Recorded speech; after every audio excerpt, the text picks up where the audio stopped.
poco larga, pero el libro derivó de como 2 años de investigación que hice para mi tesis de maestría, que fue específicamente sobre el caso del genocidio en Camboya y las imágenes de la prisión de Tuol Sleng, que son imágenes de prisioneros políticos que fueron fotografiados antes de ser ejecutados.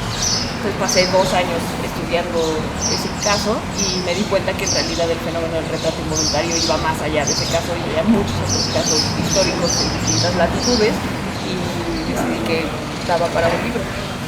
Pero quizás mi interés por la fotografía viene desde niña, porque mi abuela, quien ha dedicado el libro, es fotógrafa y entonces desde chiquita tuve una relación muy cercana con la fotografía, estando en el cuarto oscuro con ella, como con las dinámicas sociales que implicaban la fotografía. Entonces a quién sí fotografían, a quién no, o sea, todas las decisiones internas que lleva a cabo un fotógrafo. En algunos casos sí tenían ese elemento de venganza, porque algunas de las personas que fueron linchadas tras haber supuestamente abusado sexualmente de mujeres blancas, por ejemplo. Entonces en ese caso sí era como una violencia, una venganza colectiva, o sea, de parte de la sociedad en general, que decidía destruir ese cuerpo del perpetrador, pero sin un juicio de por medio, en el mismo nivel que él supuestamente había destruido la dignidad de la sociedad al violentar a una mujer blanca o una niña blanca. Entonces sí había un elemento importante en los linchamientos en Estados Unidos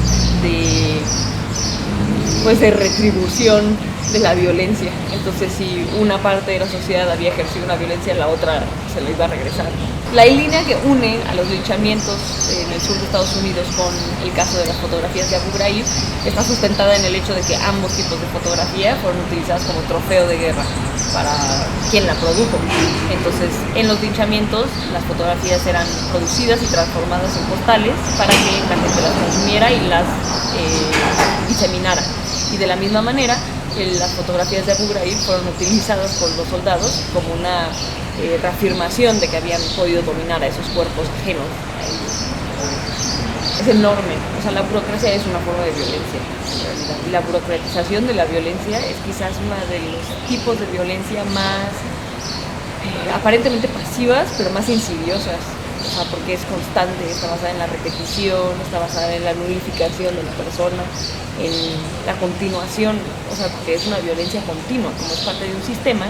Bueno, quien mejor reflejó eso fue Kafka, ¿no? Lo interesante de la fotografía de prisiones en general y el caso específico de Tuol Sleng durante el régimen de la Kampuchea Democrática es que la fotografía se vuelve una definidora de la verdad. Entonces la fotografía define a quien retrata, lo define como un criminal, lo define como un traicionador al régimen, lo define como una persona asesinable.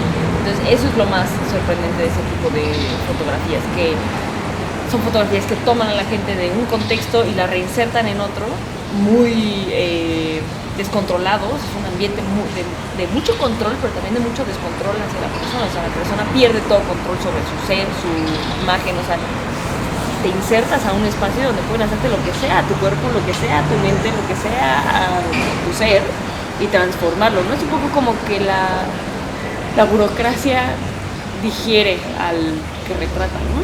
Entonces se transforma y en efecto, o sea, los retratados de la cárcel de Tuol Sleng, o sea, dejaban de ser personas y se volvían lo que ellos llamaban Nakpos, que son los culpables. Entonces dejaban de ser personas y pasaban a ser los culpables.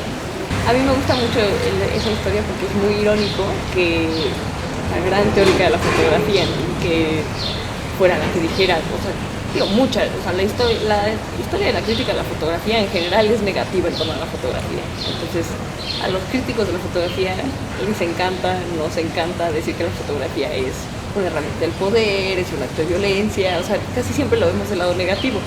Y entonces Susan Sontag no es la única, pero ella fue muy certera en su apuntar que la fotografía es una forma de violencia y de imposición de poder. Y sin embargo, es interesante saber que ella tuvo de pareja sentimental a una fotógrafa por décadas y que fue esta pareja sentimental, Annie Leibovitz, que es una gran fotógrafa, quien al final de la vida de Susan Sontag decide fotografiarla en su último lecho de muerte, ¿no? Y no solo en la muerte, sino en el proceso mismo de estar sufriendo. Entonces ahí lo que me gusta de ese caso es que revela el hecho de que a veces es más importante, no a veces, siempre es más importante la intención con la cual se produce una imagen que el contenido de la imagen misma.